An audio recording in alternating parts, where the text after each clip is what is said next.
शुरू कर दें क्या? Thank you. चलिए बच्चों, आपका क्लास हम आगे बढ़ाते हैं। आपको यदि याद होगा तो हम लोग क्वाड्रेटल पढ़ रहे हैं, और क्वाड्रेटल में हम लोगों ने पैरेललोग्राम के कॉन्सेप्ट को पढ़ा पिछले कुछ क्लास। आज का जो हमारा कॉन्सेप्ट है, हम पैरेललोग्राम के कॉन्सेप्ट को ही थोड़ा सा जनरलाइज करते हैं, उसको एक्सटेंड करेंगे। और आज जो टॉपिक पढ़ेंगे उसका नाम मिड पॉइंट थ्योरम है, मध्य बिंदु प्रमेय है। चलिए उसी समय शुरू करता हूं। देखिए, मिड पॉइंट थ्योरम। अब पहला क्वेश्चन बनता है कि मिड पॉइंट थ्योरम क्या है, इसका स्टेटमेंट क्या कहता है, मतलब इस थ्योरम का हाइपोथेसिस क्या है, मतलब परिकल्पना क्या है, और इसका निष्कर्ष क्या है, मतलब किस कंडीशन में हम इसको लगाएंगे, और लगाएंगे तो हमारा रिजल्ट क्या आएगा। एक क्वेश्चन ये बनता है। और इससे भी पहले जो क्वेश्चन बनता है वो ये बनता है कि बताओ कि मिड पॉइंट थ्योरम का जरूरत क्यों हमको पड़ा, हम मिड पॉइंट थ्योरम पढ़ते क्यों हैं। तो मैं इसी से स्टार्ट करता हूं कि मिड पॉइंट थ्योरम पढ़ते क्यों हैं। हम कुछ कुछ क्वेश्चन मैं आपको देता हूं, आप इसको करने का प्रयास करो, और इसी क्वेश्चन का जो सॉल्यूशन है हम मिड पॉइंट थ्योरम के थ्रू देते हैं। जैसे मान लो कि ये एक ट्रायंगल है, ठीक, ए बी और सी।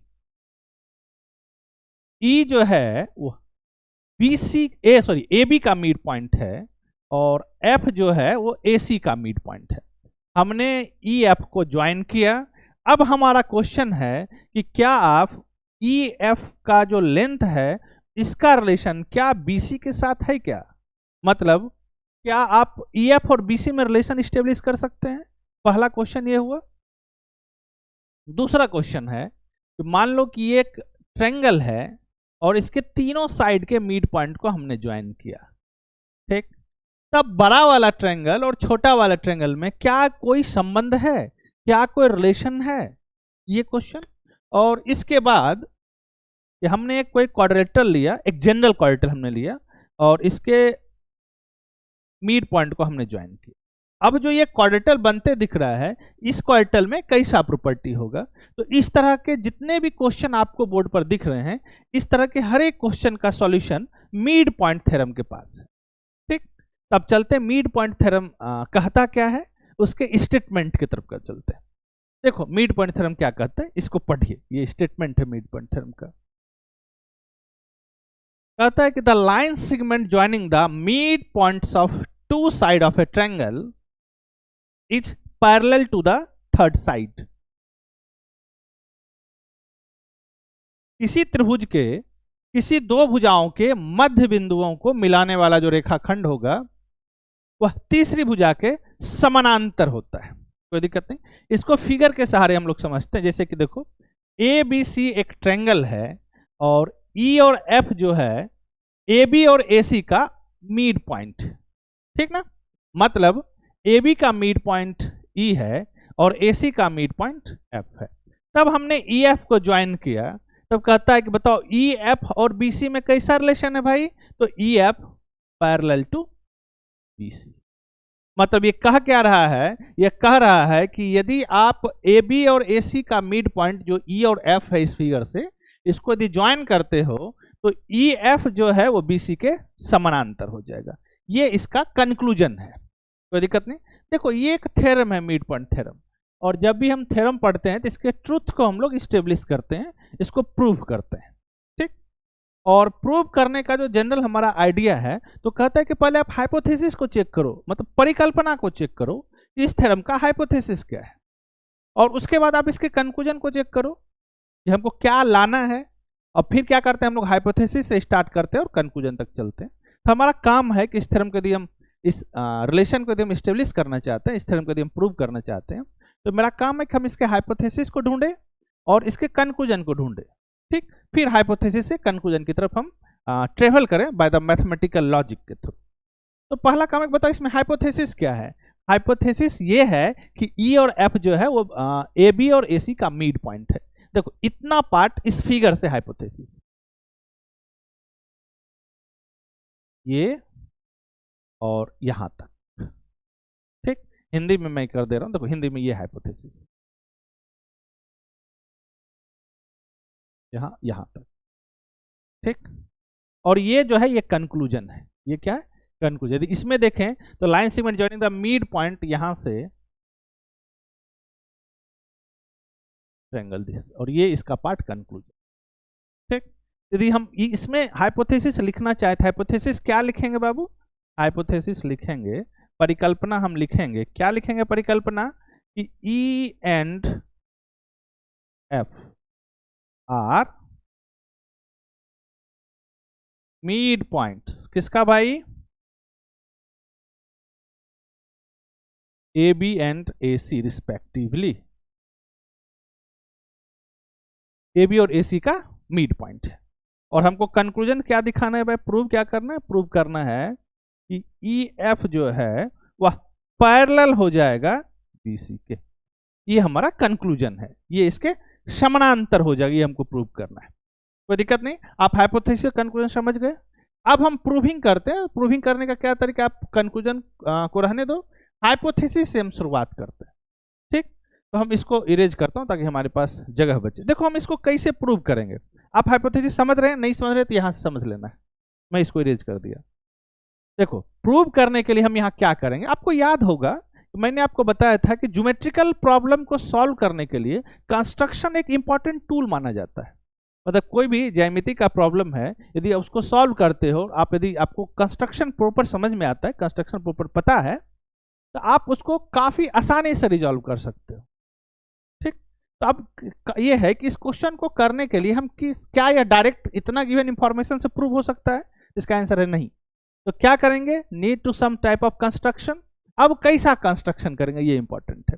मैं कंस्ट्रक्शन से पहले मैं आपको एक चीज रिकॉल करवा देता हूं, मैंने आपको बताया था कि देखो कोई एक लाइन है, मान लो कि ये एक एल एक लाइन है और ये एक पॉइंट पी है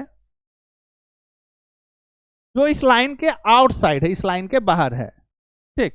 तो इस पॉइंट पी से एल के पैरेलल कितना लाइन ड्रॉ कर सकते हैं, सिर्फ एक। ये प्लेफेयर का एक्सियम है, ये कहते हैं one and only one line can be draw parallel to a given line and passing through a fix point. दिक्कत नहीं, सिर्फ एक ही लाइन हम ड्रॉ कर सकते हैं।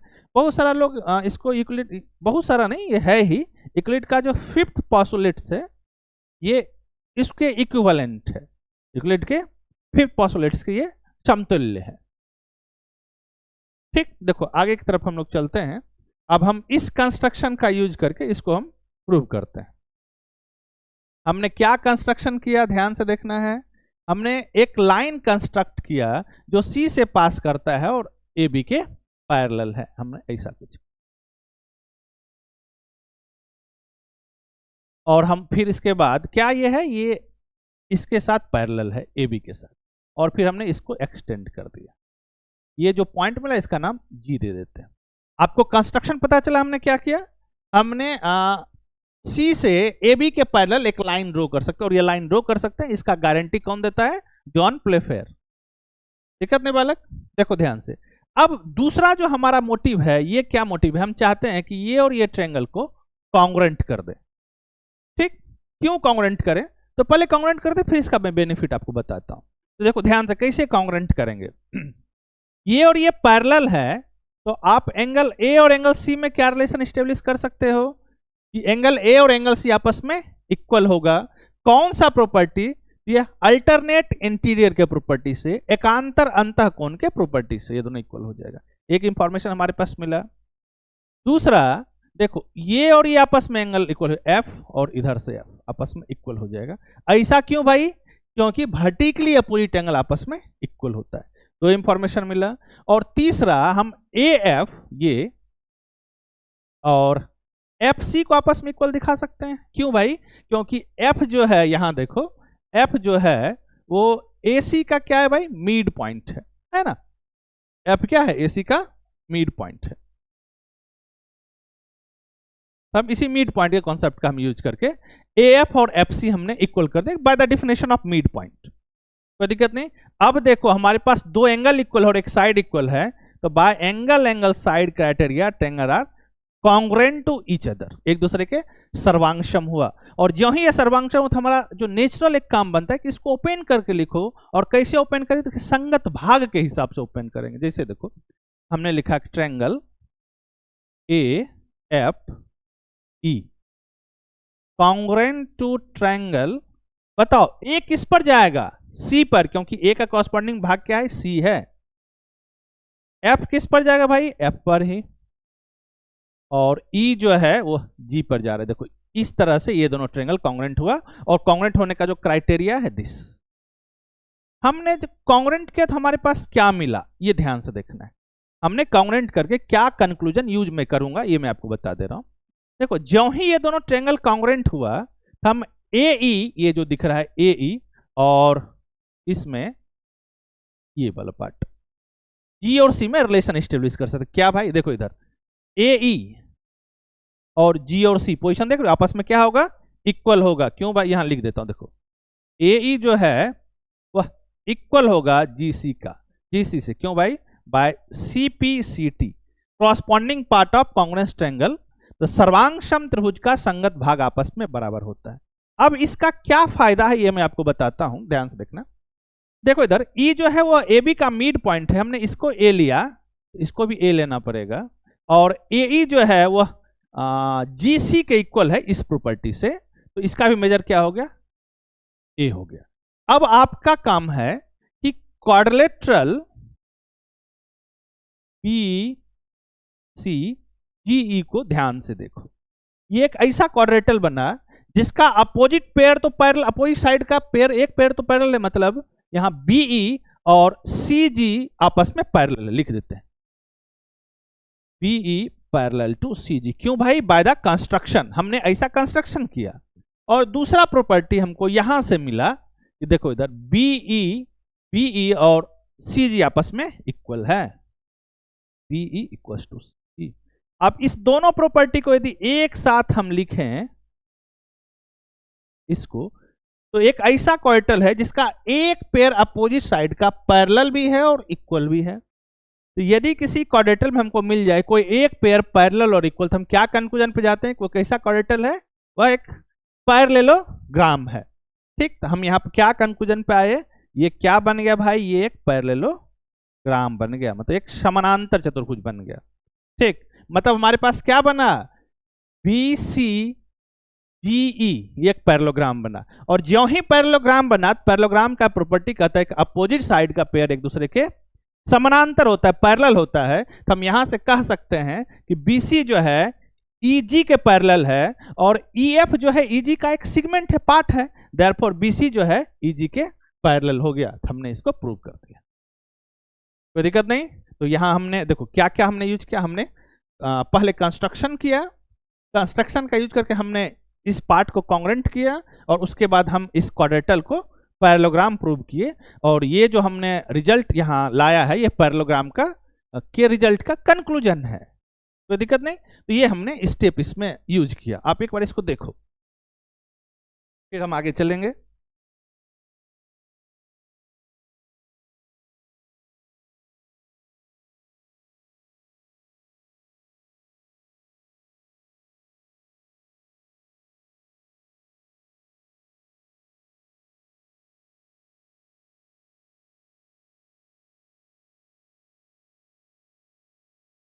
चलिए आगे बढ़ते हैं। मैं समझता हूं कि आप ये जो मिड पॉइंट थ्योरम का प्रूव करने का जो प्रोसेस है इसको आपने समझा, और इस तरह के प्रूविंग में मैंने क्या कॉन्सेप्ट यूज किया ये भी आपने समझा। देखो हमने क्या क्या कॉन्सेप्ट यूज किया। पहले हमने ये कंस्ट्रक्शन किया, यहाँ पर जो हमने एक GC जो आपको दिख रहा है वह EB के पैरेलल या AB के पैरेलल हमने कंस्ट्रक्शन किया। और इस कंस्ट्रक्शन का रिजल्ट क्या आया? इस कंस्ट्रक्शन का रिजल्ट आया कि ये एक दूसरे के कॉन्ग्रुएंट हो गया, और जो हमारे पास ये क्वाड्रिलेटरल है ये एक पैरेललोग्राम बना। ठीक ना? यहां से एक और कंक्लूजन की तरफ यदि हम चलते हैं तो देखो बहुत ही आसान हो जाएगा यहां से इसको ये करना। देखो ये दोनों ट्रायंगल कॉन्ग्रुएंट है, कॉन्ग्रुएंसी का ये पैटर्न है, ये ऑर्डर है। अच्छा देखो हम यदि कंपेयर करें EF और FG को, देखो EF और FG ये दोनों आपस में क्या होगा? इक्वल होगा। मतलब F जो है E और G का मिड पॉइंट हो गया। ये हमारे लिए यूजफुल है इसलिए मैं इसको लिख लेता हूं। ठीक, एक और प्रॉपर्टी जो हम यहां से हमने ये कंस्ट्रक्शन किया और ये दोनों हमारे पास रिजल्ट है, और तीसरा हम एक और रिजल्ट लिख देते हैं। चौथा ये क्या कहता है, ये कहता है कि F is the mid point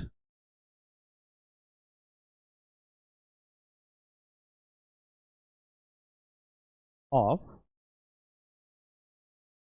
EG। F EG का क्या है भाई, मध्य बिंदु है।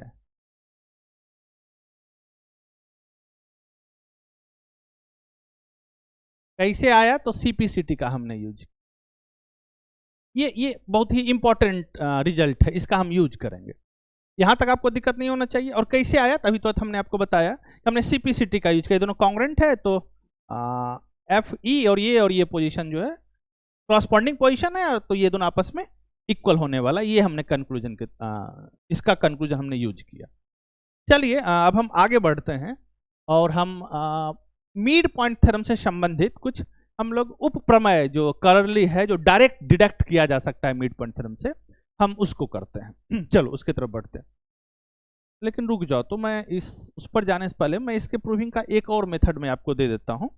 आप इसको घर में करोगे, मैं हिंट कर देता हूं, आप इसको घर में जरूर करोगे। मैं इसको इरेज कर रहा हूं, देखो। और होशियार स्टूडेंट का काम है कि उसको डिफरेंट डिफरेंट मेथड आना चाहिए, ठीक ना।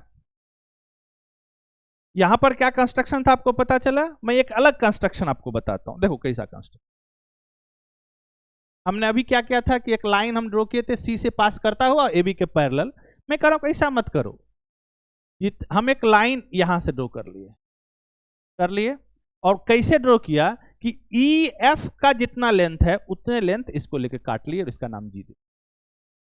दिक्कत नहीं। अब देखो इसको इससे ज्वाइन कर देना, इसको इससे ज्वाइन कर देना, इसको इसके ज्वाइन कर देना, ठीक। अच्छा बताओ यहां पर अभी जो हमने पैरेललोग्राम के लिए प्रूविंग करने के लिए जो हमने डिफिनेशन यूज किया, कैसा डिफिनेशन यूज किया कि a quadrilateral said to be a parallelogram, एक चतुर्भुज समानांतर चतुर्भुज कहा जाएगा यदि उसका कोई अपोजिट साइड का कोई एक पेयर पैरेलल भी हो जाए और इक्वल भी हो जाए। देखना इसमें जब प्रूव करोगे तो अलग ही प्रॉपर्टी यूज में आएगा। मैं थोड़ा सा हिंट कर देता हूं, AGCE इस पर आपको ध्यान देना होगा, क्वाड्रिलेटरल AGCE, और ये क्वाड्रिलेटरल एक पैरेललोग्राम आप प्रूव कर दोगे, उसके बाद सब काम आपके लिए आसान हो जाएगा। और पैरेललोग्राम कैसे प्रूव करोगे, देखो बहुत ही आसान है। ये और ये आपस में इक्वल क्योंकि मिड पॉइंट है, और हमने कंस्ट्रक्शन ऐसा किया है कि ये और ये आपस में इक्वल है। क्यों, कैसे भाई, क्योंकि जितना EF था उतने तो हमने FG को मेजर करके कट किया। तो एक ऐसा क्वाड्रिलेटरल है जिसका डायगोनल एक दूसरे को समद्विभाजित करता है, उसको क्या होना पड़ेगा, पैरेललोग्राम। आपका काम है कि इस कॉन्सेप्ट का यूज करके आप इसको प्रूव करोगे, ये आपका होमवर्क है, जरूर करोगे, काफी अच्छा और अलग प्रोसेस से रिजल्ट आपको मिलेगा। तो अब हम आगे बढ़ते हैं और पैरेललोग्राम मिड पॉइंट थ्योरम से संबंधित कुछ उप प्रमेय को डिडक्ट करते हैं। मतलब कितना ऐसा थ्योरम है जो मिड पॉइंट थ्योरम से डायरेक्टली हम फाइंड आउट कर सकते हैं उसके रिजल्ट को, तो हम उसको करते हैं। चलिए पहला जो उप प्रमेय है वो क्या कहता है, इसको पढ़ो। यहां कह रहा है कि E and F are mid points of AB and AC, मतलब AB का मिड पॉइंट E है और AC का मिड पॉइंट F है। ये हमारा हाइपोथेसिस है। तब क्या कहता है भाई, आपको दिखाना है कि ये और ये आपस में इक्वल है। ये क्या है, कंक्लूजन हो गया। और ये क्या है बाबू, ये मैं यहां लिख देता हूं, ये हाइपोथेसिस परिकल्पना है और ये निष्कर्ष है। हम इसको मिड पॉइंट थ्योरम से ही कैसे करेंगे, देखो ध्यान से। अभी हमने प्रूव किया कि ये और इसके पैरेलल है, लेकिन ये कह रहा है कि हम EF और BC में रिलेशन स्टेब्लिश कर सकते हैं। कैसे, तो ये हमारा रिलेशन है। आपको याद होगा जब हमने क्लास शुरू किया तो यही एक क्वेश्चन था। देखो ये कि क्या आप इस दोनों में रिलेशन बता सकते हो क्या, देखो यही क्वेश्चन है ना। देखो अब इसका रिलेशन हो जाए कि EF और BC में कैसा संबंध है, किस तरह का रिलेशन है। तो चलो इसको करते हैं, इसको प्रूव करने का प्रयास करो। क्या करेंगे भाई, कुछ नहीं, सिंपली बस इससे C से पास करता हुआ इसके पैर हम लाइन ड्रॉ कर दिया और जो एक्स्ट्रा है इसको इरेज कर देते हैं।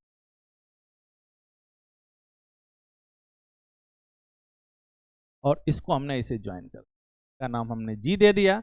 अभी तो हमने पीछे पढ़ा था कि जो आपको दिख रहा है क्वाड्रिलेटरल PCEE, ये कैसा क्वाड्रिलेटरल है भाई, ये एक पैरेललोग्राम है। एक रिजल्ट। और दूसरा हमने ये भी पढ़ा था कि ई जो है वह बी, देखो ये एफ जो है वह ई जी का मिड पॉइंट है। अभी तो इसको पढ़ रहे थे हम लोग। देखो ये हमने लिखा ना, F is a mid point of easy, easy का मिड पॉइंट ये है, तो हम मिड पॉइंट का डिफिनेशन यूज कर लेंगे। देखो ये देखो देखो इधर ये मिड पॉइंट है, मतलब एफ जो है ईजी का मिड पॉइंट है। तो हम देखो ई एफ को क्या लिख सकते हैं बाबू, हम लिख सकते हैं ई एफ जो है हाफ हो जाएगा किसके,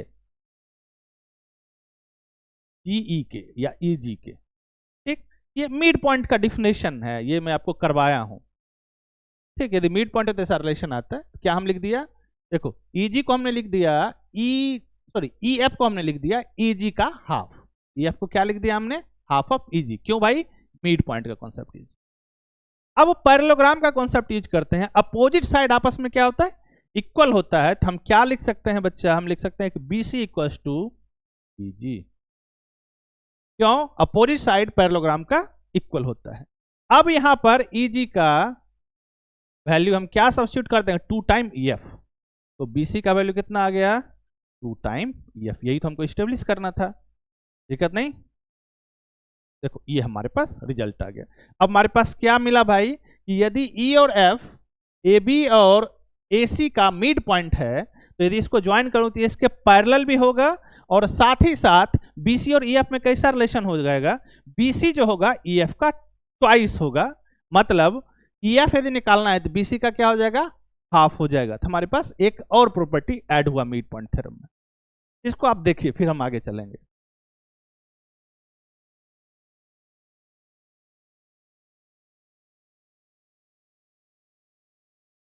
चलिए अगले कॉन्सेप्ट की तरफ चलते हैं। मतलब फिर एक उप प्रमेय देखते हैं जो मिड पॉइंट थ्योरम से रिलेटेड है। ये बहुत इंपॉर्टेंट है। ये कह रहा है कि क्या ए ई एफ और quadrilateral B C E F, इसके एरिया में क्या आप कोई रिलेशन स्टेब्लिश कर सकते हो क्या, और कंडीशन क्या है, तो कंडीशन वही है। कंडीशन है कि E and F are mid point of A B and A C respectively, then this आपको प्रूव करना है। मतलब ये हाइपोथेसिस है फिर से, और ये क्या है बाबू, ये कंक्लूजन है, ये निष्कर्ष है। ठीक, तो सेम तरीका है। अभी तुरंत क्या करेंगे भाई, पहले हम इरेज कर लेते हैं ताकि साफ दिखे। देखो हम क्या करने वाले हैं, जो पीछे क्या वही यहां भी करेंगे। हम ई से पास करता हुआ ए बी के पैरेलल एक लाइन रोके और इसको हमने ज्वाइन कर दिया, इसका नाम जी।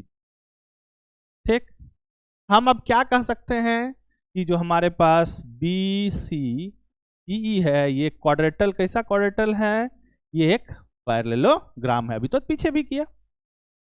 अब हम इसके एरिया पर रिलेशन ढूंढना चाहते हैं। और दूसरा हमारे पास क्या है, आप ध्यान से देखना, हमारे पास है कि ट्रायंगल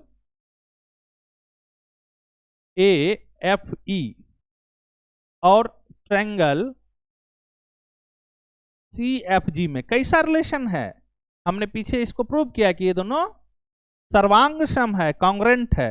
और हम जानते हैं कि यदि दो फिगर कॉन्ग्रेंट है तो हर तरह से सेम होता है। यदि किसी बात का अंतर होता है तो बाय द नेम, इसके अलावा किसी चीज का अंतर नहीं होता। मतलब हमारे उपयोग में यहां क्या आएगा कि इस दोनों का एरिया समान होने वाला है। एक कॉन्सेप्ट यहां यूज करेंगे। दूसरा बाबू हम यहां यूज करेंगे कि यदि दो लाइन समानांतर है, पैरेलल है, तो उसके बीच का जो डिस्टेंस होगा, जो परपेंडिकुलर डिस्टेंस होगा, वो हमेशा समान आने वाला है, हमेशा इक्वल आएगा। ये दो कॉन्सेप्ट हम यूज। ठीक, अब हम इसके एरिया को कंपेयर करते हैं। अभी तुरंत हमने पीछे पढ़ा है, ध्यान से देखना। यदि हम इसको मान लेते हैं 2a, तो ये कितना आ जाएगा, a। ठीक, और ये a आ जाएगा तो ये भी a जाएगा, क्योंकि f जो है मिड पॉइंट होता है। तो ई एफ का जो लेंथ होगा वही एफ जी का लेंथ होगा, दिक्कत नहीं। अब हम क्या करेंगे, ध्यान देखना, हम इसका एरिया कैलकुलेट करना चाहते हैं। तो क्या करेंगे, इस पर से परपेंडिकुलर, ये 90 डिग्री है, और इसके हाइट को हम h मान लेते हैं, और इसका एरिया तो समान होगा, बराबर होगा। देखो हम क्या करेंगे, मैं आपको बताता हूं। आप हमको एरिया निकाल के दिखाओ, किसका, तो area of triangle F G C का। एफ क्या हो जाएगा बताओ तो, हाफ बेस कितना है a और हाइट कितना है h। ठीक, उसके बाद आप हमको दिखाओ एरिया ऑफ पैरेललोग्राम BCGE। आपको याद होगा पैरेललोग्राम का एरिया क्या होता है, बेस इनटू हाइट। हमने यहाँ जो बेस कंसीडर किया है ये ले लो, EG बेस लिए थे, कितना हो जाएगा a प्लस ए, कितना 2a, और हाइट कितना है h ही, क्योंकि ये दो लाइन के पैरेलल के बीच का डिस्टेंस, ये हाइट तो h ही होगा ना, इसके लिए मीनिंग सेम रखेगा। अब देखो ये पैरेललोग्राम का एरिया आया और ये ट्रायंगल का एरिया आया, हम इस दोनों में रिलेशन ढूंढ लेते हैं, और रिलेशन ढूंढने का दो तरीका, बाय सब्सट्रैक्शन और बाय डिवीजन। हम यहाँ डिवीजन के थ्रू रिलेशन ढूंढते हैं, बहुत ही अच्छा सा रिलेशन आएगा। हम इस दोनों को डिवाइड करते हैं, डिवाइड करने का तरीका कि LHS LHS के साथ डिवाइड होगा और RHS RHS के साथ डिवाइड होगा, दिक्कत नहीं। देखो इसमें A और H कैंसिल हो गया, तो यहाँ कितना बचा, इसको यदि सॉल्व करें, देखो ये 2 नीचे आएगा, 1/4 आया, तो हमारे पास क्या कंक्लूजन आया, area of triangle FGC by area parallelogram BCGE 1/4 है। यदि रेशियो के फॉर्म में इसको ऑपरेट करें तो इसको ऐसे लिख सकते हैं कि area of triangle FGC equals to, यदि हमने K लिया तो एरिया ऑफ पैरेललोग्राम BCGE को कितना लेना पड़ेगा, 4K। अब फिगर पर चलते हैं, देखो इधर थोड़ा सा हम इरेज कर लेते हैं जो, ताकि हमको साफ दिखे। कंस्ट्रक्शन था उसको मैं लिख देता हूं, हाँ इसका नाम। अब देखो इसका एरिया जो आ रहा है वो K है, और इस पूरे का एरिया कितना आ रहा है, पूरे का एरिया 4K, यहां छूट गया, पूरे का एरिया कितना आ रहा है 4K।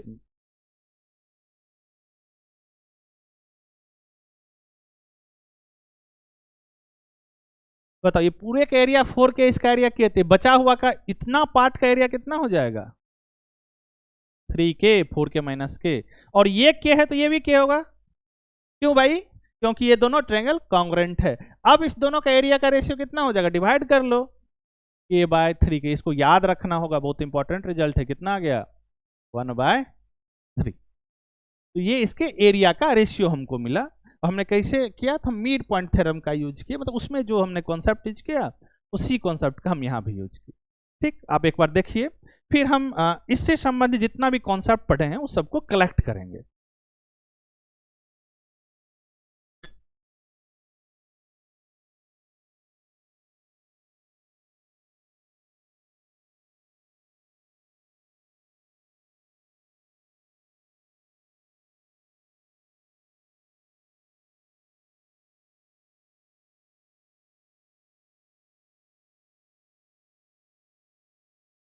चलो अब हमने जो पढ़ा इसको हम लोग कलेक्ट करते हैं एक साथ। हमने क्या क्या पढ़ा, अब हमारे लिए जो मिड पॉइंट थ्योरम होगा वो सिर्फ पहला मिड पॉइंट थ्योरम नहीं होगा, ये नहीं होगा, क्योंकि इसमें जो इंफॉर्मेशन है वो काफी कम है।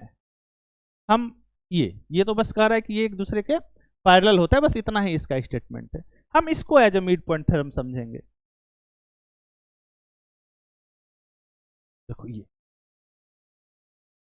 ठीक, यदि मिड पॉइंट पहला है कि EF पैरेलल हो जाएगा BC का, दूसरा एक BC जो है ट्वाइस ऑफ EF हो जाएगा, और तीसरा है इसका रेशियो 1/3। एक चीज मैं और जोड़ देता हूं, यदि आप इसको यदि एक्सटेंड करते हैं तो याद रख लेना, जैसे पर लाइन के थ्रू एक्सटेंड किया ये G, तो हमारे पास ये क्या पता चलता है कि EG जो है वो F का मिड पॉइंट है। ये जरूर आपको याद रखना होगा। देखो अभी तो मैंने इधर कहीं बताया था और मैंने कहीं लिखा भी था, हाँ ये, तो आप इसको यहां से ही भी याद रख लेना, ये मिड पॉइंट है। कई जगह डायरेक्ट इसका यूज आपको आ जाएगा काम में।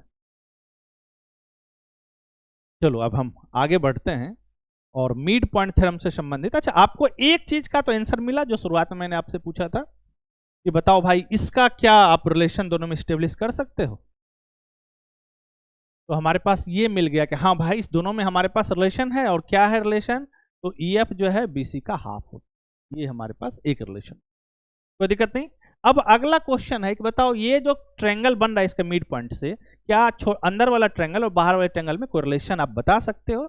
अब हम इसके तरफ चलते हैं। ठीक, अब जो हमारा टॉपिक है, हमने जो मिड पॉइंट थ्योरम पढ़ा उसके इंप्लीमेंट की तरफ चलते हैं, उसके एप्लीकेशन की तरफ चलते हैं। हम मिड पॉइंट थ्योरम का उपयोग करके क्या प्रॉपर्टी हम डिडक्ट कर सकते हैं, फाइंड आउट कर सकते हैं। चलिए तो पहला जो एप्लीकेशन है उसकी तरफ बढ़ते हैं। देखो इधर हमारा जो टॉपिक है वो application of mid point theorem है। चलिए पहला क्वेश्चन की तरफ बढ़ते हैं, इसको ध्यान से पढ़ो। कह रहा है कि in triangle ABC DFE are the mid points of AB BC and CA respectively. छूट गया रिस्पेक्टिवली समझना, मतलब D जो है वो AB का मिड पॉइंट है, ठीक है। F जो है वो BC का है, ठीक, और E जो है वह AC का मिड पॉइंट है, CA का है। तो आपको क्या क्या ढूंढना है, ये बोल रहा है कि आपको जो ये क्वाड्रिलेटरल दिख रहा है, मतलब ADEF या ये, क्या इसके बारे में कुछ कह सकते हो क्या? मतलब ये क्वाड्रिलेटरल कुछ स्पेशल टाइप ऑफ क्वाड्रिलेटरल हो सकता है। देखो कौन कौन सा क्वाड्रिलेटरल कर रहा है कि ADEF मतलब इसके बारे में पूछ रहा है। दूसरा पूछा DEBF इसके बारे में पूछ रहा है। और तीसरा कह रहा है कि DFC इसके बारे में। क्या आप इन सबों के बारे में कुछ रिलेशन बता सकते हो क्या? दूसरा कह रहा है तो एरिया यहाँ A है, ठीक ना, A है। एरिया ऑफ ट्रायंगल ABC मतलब बड़ा वाले ट्रायंगल का एरिया और DEF छोटा वाले के ट्रायंगल के एरिया का क्या कोई रेशियो होगा? और तीसरा क्वेश्चन, अच्छा इसमें थोड़ा सा इंप्रूव कर लो, ये पेरीमीटर पूछ रहा है, परिमाप, इसके पेरीमीटर का क्या रेशियो होगा? तो दिक्कत है ना, ये पेरीमीटर पूछ रहा है, ठीक। तो आप एक बार क्वेश्चन कीजिए और इसको करने का प्रयास कीजिए। और करने का तरीका मिड पॉइंट थ्योरम से है, इसको देखो, करने का प्रयास करो।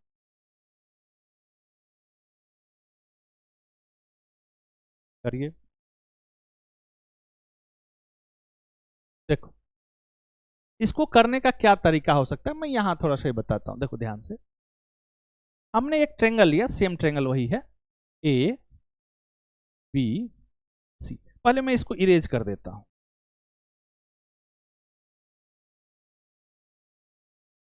हम अभी ADEF पर नहीं, हम इधर इस पर काम कर रहे हैं, DEBF आसान होगा हमारे लिए देखना, और कोई बात नहीं है।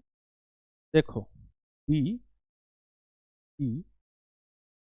BDEF इस पर काम कर रहे हैं, और ये बना कैसे होगा? देखो ये मिड पॉइंट है, इसको इस तरह से बन गया, और DEF जो है मिड पॉइंट है, तो ये देखो आपको बनते हुए दिख रहा है ना, DEFE ये ध्यान से देख। अब बताओ ये कैसा क्वाड्रिलेटरल है, इसको बताना आसान है। ये कैसा क्वाड्रिलेटरल है? ध्यान से देखो, D और E जो है यह मिड पॉइंट है AB का और AC का। तो मिड पॉइंट थ्योरम से हम यह कह सकते हैं कि BC जो है वह पैरेलल हो जाएगा DE के by the mid point theorem, कोई दिक्कत नहीं। और सेकेंड मिड पॉइंट हम ये भी कहता है कि DE जो होगा वह हाफ हो जाएगा BC के, BC का आधा, ठीक। यदि हम इसको 2A माने, बाबू ध्यान से देखना, ये कितना हो जाएगा A। अब ध्यान से देखो, F जो है BC का मिड पॉइंट है, पूरा लेंथ 2 है, तो ये कितना हो गया A, ठीक। अब हमारे पास जो क्वाड्रिलेटरल है भाई कौन सा, तो DEFB, इस क्वाड्रिलेटरल में क्या है भाई, तो देखो ये पैरेलल है, और साथ ही साथ जितना इसको थोड़ा सा और मैं लिखता हूं, इस क्वाड्रिलेटरल में सीमित करता हूं इंफॉर्मेशन।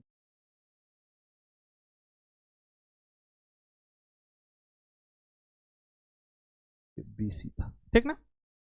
अब इस क्वाड्रिलेटरल में हम इंफॉर्मेशन को सीमित करते हैं। BC का पार्ट BF है, तो ये भी इसके पैरेलल हो जाएगा। तो हमारे पास क्या मिला कि BF जो है वह पैरेलल है DE के, और साथ ही साथ BF जो है इक्वल है DE के, है ना। देखो ये A तो ये भी A है। तो हमारे पास एक ऐसा क्वाड्रिलेटरल मिला जिसका अपोजिट साइड जो है पैरेलल भी है एक पेयर, और इक्वल भी है। तो यह कैसा बन गया, कौन सा फिगर है, यह एक पैरेललोग्राम है। कोई दिक्कत नहीं, क्यों भाई, कि किसी भी चतुर्भुज में यदि कोई एक पेयर अपोजिट साइड का पैरेलल और इक्वल हो जाए तो कैसा चतुर्भुज होता है, वो एक पैरेललोग्राम होता है। तो ये क्या हो गया भाई, एक पैरेललोग्राम। तो मतलब ये जो बना वो क्या है, पैरेललोग्राम। सिमिलरली देखो ये आपको पैरेललोग्राम दिखा, सिमिलरली ये भी पैरेललोग्राम होगा क्योंकि सेम प्रोसेस से बना है, और ये भी एक पैरेललोग्राम हुआ। यहाँ पर तीनों जो क्वार्टल के बारे में पूछ रहा है, ये क्वार्टल क्या हो जाएगा, ये एक पैरेललोग्राम हो जाएगा। एज ए रिजल्ट इसको याद रखना है। अब अगले इंफॉर्मेशन की तरफ चलते हैं, क्या इसके एरिया में कुछ रिलेशन आप बता सकते हैं। इसको मैं इरेज करता हूं।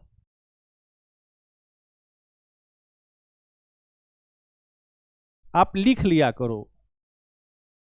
चलिए अब हम इसके एरिया पर के रिलेशन पर चलते हैं। अच्छा बताओ ये आपको क्या बनते हुए दिखा था, पैरेललोग्राम। और हम जानते हैं पैरेललोग्राम का क्या प्रॉपर्टी है कि पैरेललोग्राम का जो डायगोनल है उसको दो कॉन्ग्रुएंट ट्रायंगल में डिवाइड करता है, तो सर्वांगसम त्रिभुज में समद्विभाजित करता है। और सर्वांगसम त्रिभुज का क्या प्रॉपर्टी है, वह हर एक तरह से सेम होने वाला है, ठीक ना, इक्वल इन ऑल रिस्पेक्ट। ये हर एक तरह से सेम होने का क्या मतलब है, तो हमारे लिए जो हर एक तरह का सेम होने का मतलब है, हम एरिया पर काम कर रहे हैं, मतलब एरिया सेम है।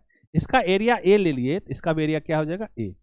सिमिलरली बाबू ये भी जो आपको क्वार्टल दिख रहा है, एक पैरेललोग्राम है और इसका डायगोनल है, तो दो कॉन्ग्रुएंट ट्रायंगल में इसका एरिया ए लिया तो इसका भी एरिया ए लेना होगा, दिक्कत नहीं।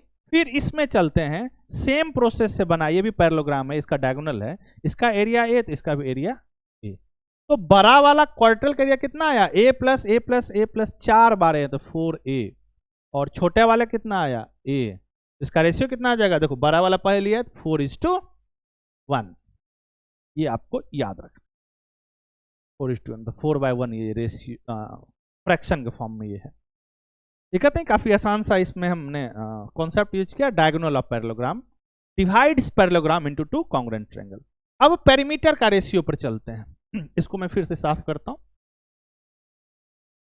आप इसको लिख लेना, और मैं बार बार बोलूंगा नहीं लिखने के लिए, आपको तो ये खुद पता होना चाहिए कि आप लिख लो इसको।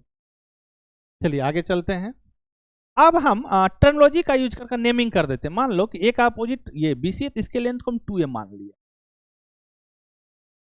B के अपोजिट इसके लेंथ को हमने 2b मान लिया, और इसके लेंथ को हमने 2c मान लिया, दिक्कत नहीं।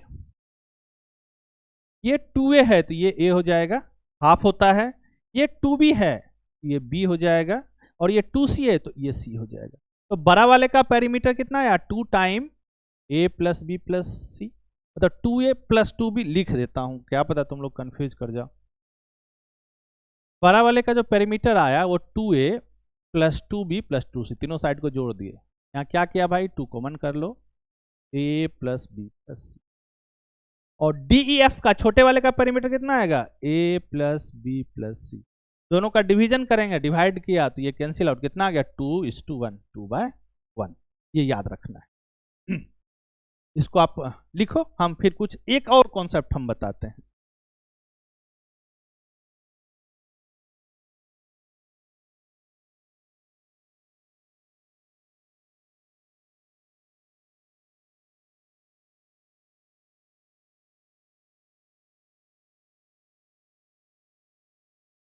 ये आप समझ गए, हम इसको इरेज करते हैं, और मैं एक कॉन्सेप्ट इसका और मैं बता देता हूं, बहुत इंपॉर्टेंट कॉन्सेप्ट है।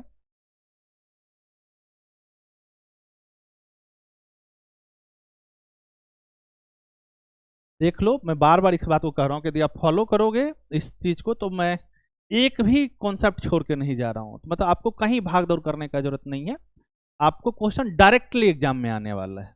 देखो ध्यान से, अब हम पूछ रहे हैं कि ट्रायंगल ABC और ट्रायंगल B सॉरी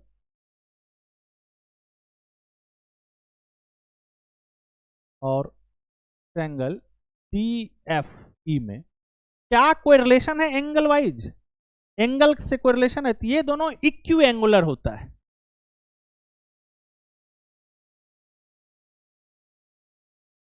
मतलब समकोणीय।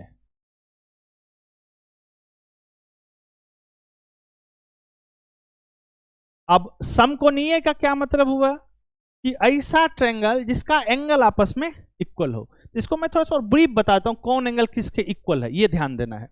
ध्यान दो बाबू, तो इस क्वाड्रेटल का यदि हम बात करें तो ये क्वाड्रेटल कैसा क्वाड्रेटल है, ये इंफॉर्मेशन आपको पता होना चाहिए, इग्नोर मत करना। ये एक पैरेललोग्राम है और पैरेललोग्राम का अपोजिट एंगल आपस में इक्वल होता है, तो ये बी है तो इसका भी मेजरमेंट बी होगा।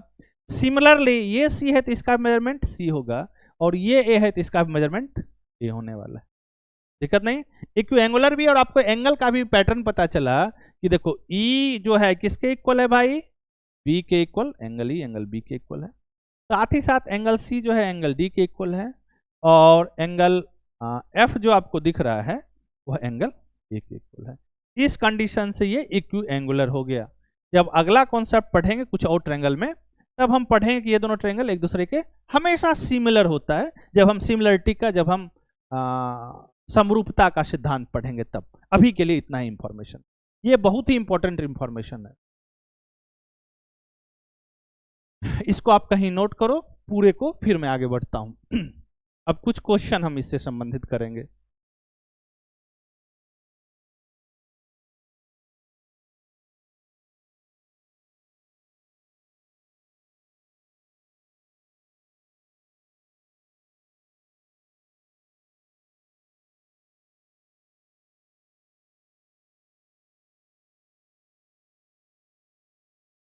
आगे बढ़ते हैं, देखो इससे रिलेटेड क्वेश्चन पे चलते हैं।